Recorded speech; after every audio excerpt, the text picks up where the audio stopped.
حضور سید المرسلین خاتم الانبیاء شفیع المذنبین رحمت للعالمین خاتم المعصومین راحت العاشقین صلی اللہ تعالی علیہ وآلہ واصحابہ وبارک وسلم کی بارگاہ میں اپنی غلامی کا ثبوت دیں، اور جس طریقے سے میں پڑھا ہوں میرے ساتھ مل کر حضور دل کے ساتھ نذرانہ محبت پیش کریں۔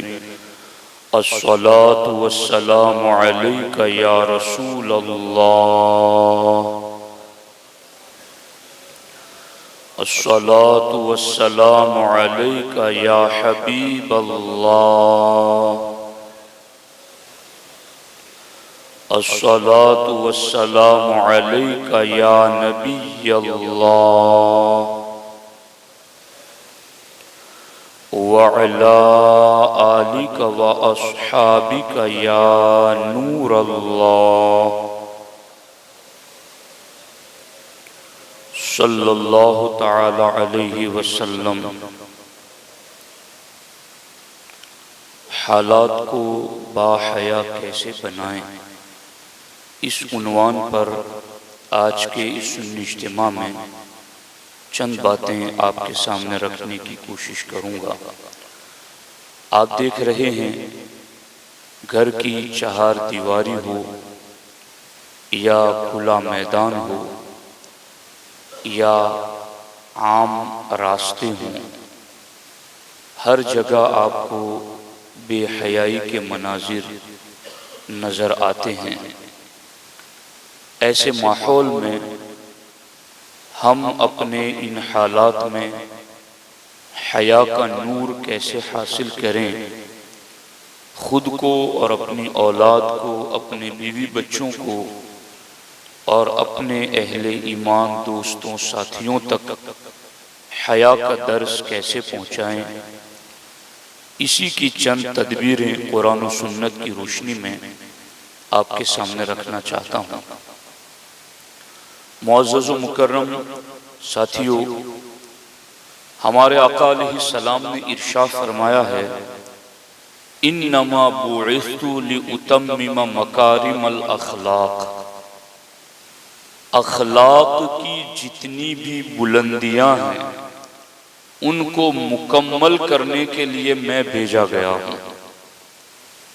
یعنی اخلاق کی جتنی بلندی ہو سکتی ہیں، اخلاق کی جتنی پاکیزگی ہو سکتی ہے، اخلاق جتنے بہتر سے بہتر ہو سکتے ہیں، ان کو مکمل کرنے کے لیے سرکار فرماتے ہیں مجھے بھیجا گیا ہے۔ اور اللہ کے رسول علیہ السلام نے جو نظام اخلاق ہمیں عطا فرمایا ہے، اس نظام اخلاق کی جان اور روح حیا ہے۔ حیا اس پورے نظام اخلاق کی روح ہے۔ اگر کسی میں حیا نہیں تو وہ بے جان ہے، حیا نہیں تو وہ بے روح ہے۔ اور آپ جانتے ہیں کہ کسی جسم سے روح نکل جاتی ہے تو اب وہ جسم دفنانے کے قابل ہوتا ہے، بستی میں رکھنے کے قابل نہیں ہوتا۔ روح نکل گئی ہے، اب زندہ انسان زیادہ وقت اس کے ساتھ گزارنا نہیں چاہتا، بلکہ ہر شخص یہی پوچھتا ہے جنازہ کب ہے، تدفین کب ہے، اسے کب لے جا کر زمین کے نیچے رکھ دیا جائے، کیونکہ اس سے روح نکل گئی، اس سے جان نکل گئی۔ تو میرے دوستو، اسلامی نظام معاشرہ، اسلامی کلچر سوسائٹی، اس کی روح حیا ہے۔ اب یہ حیا جہاں سے نکل جاتی ہے، پھر وہ حالات، وہ ماحول بھی ایک مردہ حالات ہوتے ہیں۔ اور مردہ کے لیے کیا ہوتا ہے وہ آپ سن چکے ہیں۔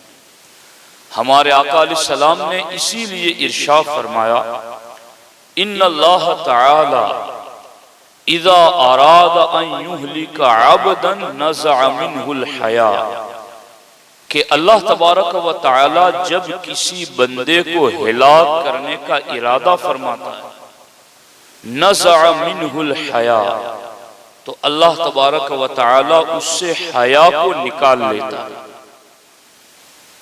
اس سے حیا کو نکال لیتا ہے۔ اور جب حیا نکل جاتی ہے تو اور کیا نکل جاتا ہے؟ فَإِذَا نَزَعَ مِنْهُ الْحَيَاءُ لَمْ تَلْقَهُ إِلَّا مَقِيتًا، اور اللہ تبارک و تعالی جب حیا نکال لیتا ہے تو آگے کیا ہوتا ہے؟ ہمارے آقا علیہ السلام فرماتے جب اس سے حیا نکل جاتی ہیں تو وہ شخص صرف بغض رکھنے والا ہو جاتا ہے۔ اب جب حیا نکل گئی ہے تو اس میں اس حیا کی جگہ اب بغض آ جاتا ہے۔ اور پھر ہمارے آقا علیہ السلام ارشاد فرماتے ہیں کہ جب اس میں بغض آ جاتا ہے تو پھر آگے کیا ہوتا ہے؟ نزعت منہ الامانت، جب وہ بغض والا ہو جاتا ہے تو آگے اس سے امانت نکال دی جاتی ہے، وہ امانت دار نہیں رہتا۔ ایک حیا کے نکلنے سے کیا کیا نکل جاتا ہے، اور حیا نکلتی کب ہے؟ جب اللہ اس کو ہلاک کرنے کا ارادہ کرتا ہے۔ اگر کسی میں حیا نہیں ہے تو اس کو ڈرنا چاہیے، اللہ کی پکڑ، اس کے عذاب اور اس کی سختی سے لرز جانا چاہیے کہ مجھ سے حیا نکل گئی ہے تو کہیں میرے بارے میں ہلاکت کا فیصلہ تو نہیں ہو گیا۔ تو حیا نکل جاتی ہے تو پھر اس میں بغض آ جاتا ہے، اور جس میں بغض آ جاتا ہے اس سے امانت نکل جاتی ہے۔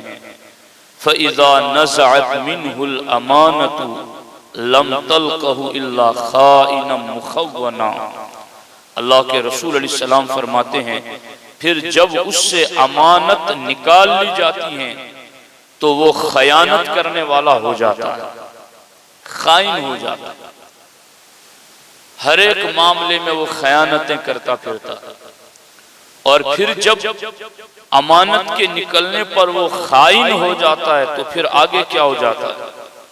ہمارے آقا علیہ السلام فرماتے نزعت منہ الرحمہ، اور جب اس سے امانت نکال لی جاتی ہیں اور پھر خیانت آ جاتی ہے اس میں، تو ایسے شخص کے پاس سے جس میں خیانت آتی ہے نزعت منہ الرحمہ، اس کے دل سے رحمت نکال لی جاتی ہے، اس کے دل میں شفقت، نرمی، رحم، یہ چیزیں نہیں رہتی، رخصت ہو جاتی۔ اور ہمارے آقا علیہ السلام فرماتے ہیں کہ جب بندے کے وجود سے رحمت الگ کر دی جاتی ہے لم تلقہ الا رجیما ملعنا، تو اب ایسا بندہ مردود اور ملعون ہو کے رہ جاتا ہے۔ غور کرو، لوگوں کو اس کی فکر نہیں ہے کہ ہم موبائل میں کیا دیکھ رہے ہیں، ٹی ویوں پر کیا دیکھ رہے ہیں، چوڑوں اور موڑوں پر نکل کر کے کیا دیکھ رہے ہیں، اور وہ یہ سمجھتے ہیں کہ بس یہ ایک طبیعت کو خوش کرنے کا سامان ہے، انجوائمنٹ ہے، اور طبیعت کو خوشی دینے کا سامان ہے۔ ایسے تمام مسلمانوں کو سبق سیکھنے کی ضرورت ہے کہ اگر آپ کی نگاہوں سے حیا نکل گئی، اگر آپ کے دل سے حیا نکل گئی ہے، آپ کی فکر اور سوچ سے حیا نکل گئی ہے، اگر آپ کے وجود سے حیا باہر ہو گئی ہے، تو پھر دیکھ لے کہ حیا نکلتی تبھی ہے جب ہلاکت کا ارادہ ہوتا۔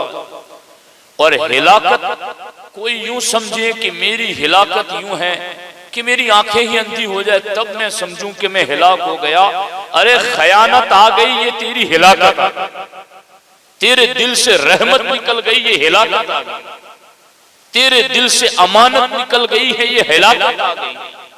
اور اس کے ساتھ ساتھ ہمارے آقا علیہ السلام نے فرمایا کہ امانت داری نکل گئی، خیانت آ گئی، رحمت نکل گئی، اور تو رجیم اور ملعون ہو گیا۔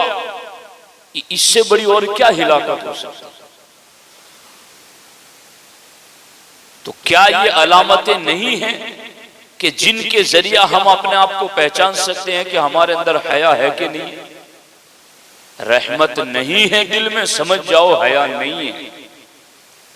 امانت نہیں ہے دل میں، سمجھ جاؤ حیا نہیں ہے۔ خیانت آ گئی ہے، سمجھ جاؤ حیا نہیں ہے۔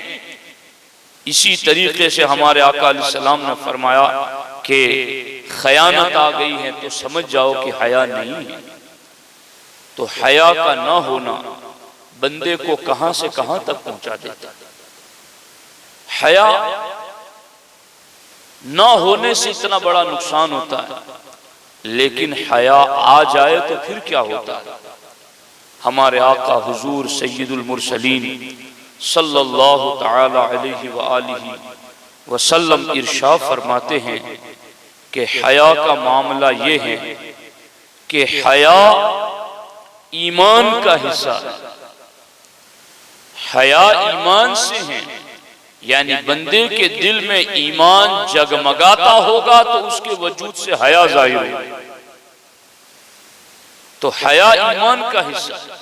اور ہمارے آقا علیہ السلام فرماتے کوئی یہ نہ سمجھے کہ میں حیادار رہوں گا تو لوگ جوانوں میں مجھے ایسا سمجھے گے کہ یہ تو کوئی اس کے اندر صلاحیت نہیں ہے، اس کے اندر کوئی دنیاوی علم نہیں ہے۔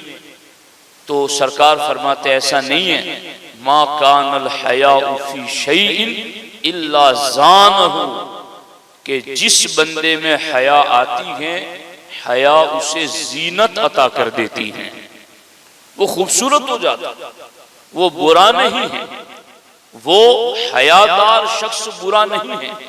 بلکہ صحابہ کرام فرماتے ہیں کہ ایک کنواری با پردہ لڑکی جتنی حیادار ہوتی ہے، اللہ کے رسول علیہ السلام اس سے بھی زیادہ حیا فرماتے تھے۔ تو حیا یہ تو ایمان کا وصف ہے، اور حیا جتنی آتی ہے خیر ہی خیر لاتی ہے۔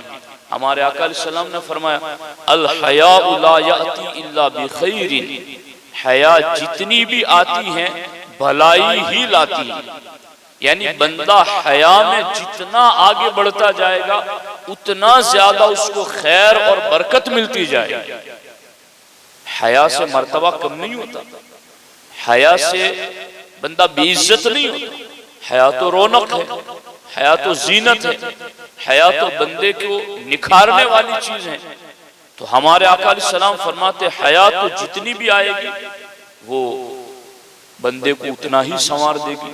اور ہمارے آقا علیہ السلام نے تو یہاں تک ارشاد فرمایا اِنَّ لِكُلِّ دِینٍ خُلُقًا وَخُلُقِ الْإِسْلَامِ الْحَيَاءُ، خلق الاسلام الحیا۔ سرکار فرماتے بے شک جتنے بھی نبی دین لے کر آئے ہر دین کا ایک خاص اخلاق ہوتا تھا، وَخُلُقُ الْإِسْلَامِ الْحَيَاءُ، اور میں جو دین لے کر آیا ہوں اس اسلام کا خاص اخلاق حیا ہے۔ چونکہ یہ حیا نظام اخلاق کی روح ہے، نظام تہذیب کی جان ہے۔ یہ جتنی ہوگی اتنا ہی نظام نکھرے گا، اتنی ہی زیادہ اس میں خوبصورتی پیدا ہوگی۔ ایک مقام پر ہمارے آقا علیہ السلام کی بارگاہ میں صحابہ کرام نے حیا کے حوالے سے سوال کیا تھا۔ صحابہ کرام نے کہا الحیاء من الدین، اے اللہ کے رسول علیہ السلام آپ یہ بتائیں کہ کیا حیا دین کا حصہ ہے؟ حیا دین کا حصہ ہے؟ تو اللہ کے رسول علیہ السلام نے فرمایا بل هو الدین کلہ، سرکار فرماتے دین کا حصہ نہیں پورے کا پورا دین ہی حیا ہے، پورے کا پورا دین ہی حیا ہے، حصہ نہیں۔ یہاں سرکار نے اتنی تاکید ارشاد فرمائی ہے۔ تو میرے ساتھیوں، یہ جتنا حیا بندے کے اندر بڑھتی جاتی ہے اسی قدر زیادہ اس کے دل میں ایمان بڑھتا جاتا ہے، اسی قدر اس کے ایمان کو تازگی ملتی چلی جاتی ہے۔ اب دیکھیے حیا ہم کیسے پیدا کریں اور اس کے لیے ہمیں کیا کرنا چاہیے. تو جو کام اللہ رسول کی بارگاہ میں ناپسندیدہ ہے ان تمام کاموں کو چھوڑ دینا یہ حیا ہے. اللہ رسول کو کیا کیا ناپسند ہیں وہ آپ جانتے ہیں. جھوٹ بولنا ناپسند ہے، بے حیائی ناپسند ہے، زبان سے فحش کلام گالی بولنا ناپسند ہے، خیانت کرنا ناپسند ہے. تو جتنی بھی اللہ رسول کی بارگاہ میں باتیں ناپسند ہیں ان تمام باتوں کو جو بندہ چھوڑ دیتا ہے وہ باحیا ہو جاتا ہے. گھر سے چلیں، مسجد کی طرف آئیں یا گاؤں میں کسی کام کے لیے آپ جائیں، قرآن کا یہ فرمان یاد رکھیں. اللہ نے فرمایا قُلْ لِلْمُؤْمِنِينَ يَغُضُّوا مِنْ أَبْصَارِهِمْ وَيَحْفَظُوا فُرُوجَهُمْ ذَلِكَ أَزْكَى لَهُمْ. کیا ترجمہ اس کا؟ محبوب آپ ایمان والے مردوں سے فرما دیں کہ تم اپنی نگاہوں کو جھکا کر رکھو اور اپنی شرمگاہوں کی حفاظت کرو. ذالک ازکا لہم، ایسا کرو گے تو تمہارا دل پاک ہو جائے گا. تمہارا دل پاک ہو جائے، یہ چیز تمہارے باطن کو پاک کرنے والی ہے. غور کیجئے، نگاہوں کو جھکانا میں نے باضابطہ تفسیر میں پڑھا کہ اصل شہوتوں کو ابھارنے والی، گناہ کی طرف لے جانے والی چیز ہی بد نگاہی ہے. بد نگاہی کے ذریعہ کبیرہ گناہوں کی کھڑکی نہیں پھاٹک کھل جاتا. ایک ہے نا کہ بندہ گناہ کرتا ہے تو کالا نقطہ دل پہ لگ جاتا، مگر جب وہ بد نگاہی کرتا ہے، بے حیائی دیکھتا ہے، تو پھر اس کے دل کی طرف جو گناہ آتے ہیں وہ کھڑکی کی طرح نہیں پھاٹک کھل جاتا ہے اور اتنے زیادہ گناہ اس کے دل میں آتے ہیں. وسوسے، خیالات، نماز میں جی نہیں، کام میں جی نہیں، جاب پر جی نہیں لگتا، چلتا ہے تو بھی کھویا کھویا ہوا، کہیں ٹکر لگ جانے کا امکان، کہیں گر جانے کا امکان، کہیں یہ تو کہیں وہ.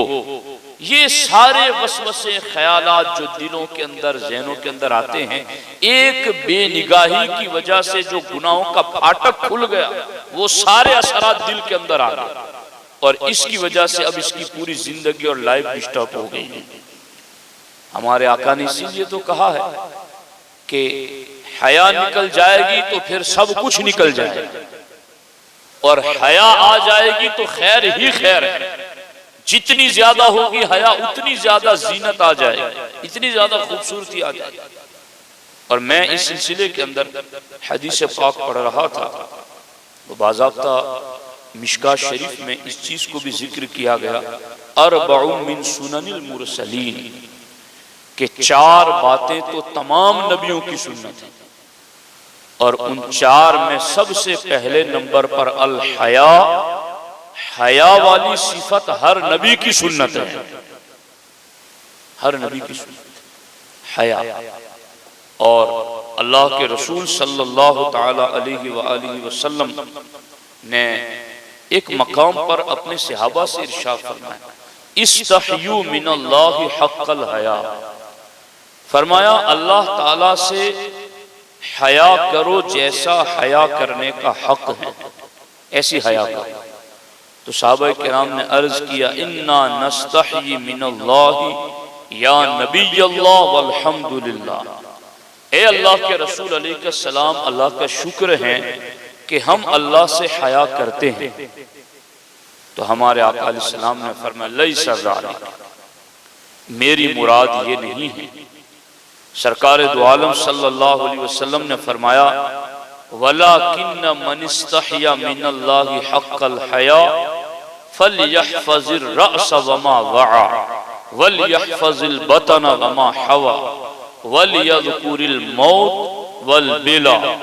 سرکار دو عالم صلی اللہ علیہ وسلم نے فرمایا حیا کا حق یہ ہے، اور پورا حق یہ ہے کہ سر اور تیرے سر میں جتنا ہے سب کی تو حفاظت کرے۔ سر اور سر میں جو کچھ ہے فَلْيَحْفَظِ الرَّأْسَ وَمَا وَعَى، سر اور سر میں جو کچھ چیزیں ہیں تیرے، تو ان سب کی حفاظت کریں۔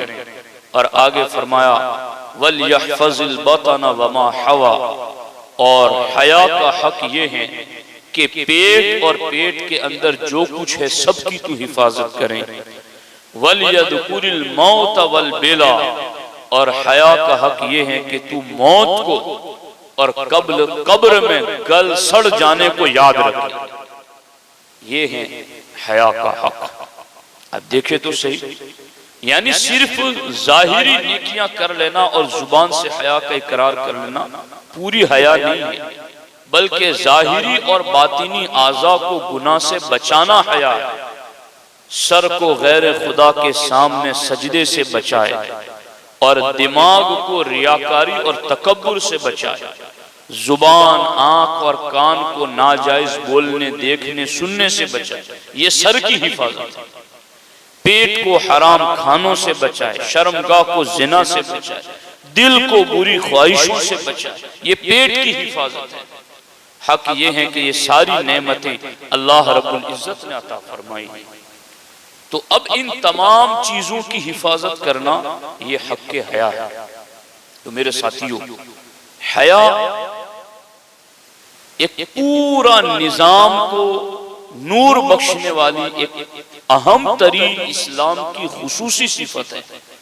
تو اس کو جتنا ہو سکے اتنا زیادہ کرنا ہے۔ اب میں لمبی بات نہیں کرتا، انشاءاللہ اس کو آئندہ ہفتہ وار اجتماع میں عرض کریں گے، لیکن اس کو صرف آج آپ کے سامنے بات رکھ دیتا ہوں کہ اللہ کے رسول علیہ السلام نے حیا کے بارے میں جہاں بھی بات لکھی ہے نا، تو حیا کا مقابل کس کو ٹھہرایا ہے؟ یعنی کون سی چیز ہیں جو حیا نہیں ہے؟ تو ہمارے آقا علیہ الصلوۃ والسلام نے دو چیزوں کو حیا کا مقابل ٹھہرایا۔ ایک تو البذاء والبیان، ایک سرکار نے کیا فرمایا؟ الحیاء والعی، کہ حیا اور خاموش رہنا، یہ دونوں ایمان کی علامت۔ خاموش رہنا وہاں کہ جہاں بیکار کی باتیں، بے مقصد باتیں، گناہ کی باتیں، وہاں خاموش رہنا، اور حیا یہ دونوں ایمان کا حصہ ہے۔ اور سرکار نے فرمایا والبذاء والبیان، اور دوسری جگہ الفحش کا لفظ آیا، سرکار نے فرمایا فحش گوئی اور زیادہ بول کرنا، دین کی باتیں چھوڑ کر زیادہ باتیں کرتے رہنا، یہ دونوں چیزیں منافق کی علامت ہیں۔ تو گھر کے اندر آپ کے بیوی بچے، ہمارے بیوی بچے، ان کے سامنے گالی نہ بولیں، ان کے سامنے فحش جملہ نہ بولیں، اپنی زبان کو گھر کے اندر ان چیزوں سے بچائے رکھیں۔ اگر ہم گھر کے اندر اس قسم کے جملے بولتے ہیں تو ہمارے بچے سیکھتے ہیں۔ اور الفحش کو سرکار نے حیا کا مقابل ٹھہرایا۔ ایک ہے حیا اور اس کے مقابل میں الفحش یعنی فحش کلامی، فحش کلامی گالی۔ لوگ تھوڑی تھوڑی باتوں پر گھروں میں گالیاں بولتے ہیں، بد کلامی کرتے ہیں، تو یہ حیا کے مقابل ہے، یہ چیز ہماری زبان پر نہیں آنی چاہیے۔ تو اگر یوں ہم مسجد آتے یا گاؤں میں کسی بھی کام کی طرف نکلتے نگاہ کو جھکا کر رکھیں گے اور گھروں کے اندر اپنی زبان کو فحش کلامی سے بچائے رکھیں گے، تو میں سمجھتا ہوں یہ صرف دو چیزیں ماحول کو باحیا بنانے میں 80% کردار ادا کر سکتی ہیں۔ اس کی کوشش کریں گے کوشش انشاءاللہ ہم سب مل کر کے اپنے آپ کو حیا کے نور سے منور کرنے کی کوشش کریں، اس بات کو زیادہ سے زیادہ عام کریں۔ اللہ کریم کی بارگاہ میں دعا ہے، اللہ جل مجدہ الکریم مجھے آپ کو سب کو حیا کا نور عطا فرمائے، اور اللہ تبارک و تعالی میری آپ کی سبوں کی بے حساب مغفرت فرمائے۔ السلام علیکم ورحمۃ اللہ وبرکاتہ۔ شاہ کریم دستگیر دل نوازا ہم کو بھی مل جائے صدقہ رب حبل امتی کا یا نبی سلام علیکہ یا رسول سلام علیکہ یا حبیب سلام علیکہ صلوات لائکہ جب نبی پیدا ہوئے تھے سب ملک در پر کھڑے تھے رب سلم پر رہے تھے بعدب یوں کہہ رہے تھے یا نبی سلام علیکہ یا رسول سلام علیکہ یا حبیب سلام علیکہ صلوات اللہ علیکہ السلام علیکم یا رسول اللہ صلاۃ والسلام علیک یا حبیب اللہ وعلی آلک واصحابک یا شفیعنا یوم الجزاء ان اللہ وملائکتہ یصلون علی النبی یا ایہا الذین آمنوا صلوا علیہ وسلموا تسلیما اللہم صلی علی سیدنا و مولانا محمد وآلہ وصحبہ وبارک وسلم وافوض امری الی اللہ ان اللہ بصیر بالعباد وصلی اللہ تعالی علی خیر خلقہ وعلی آلہ وصحبہ اجمعین برحمتک یا ارحم الراحمین.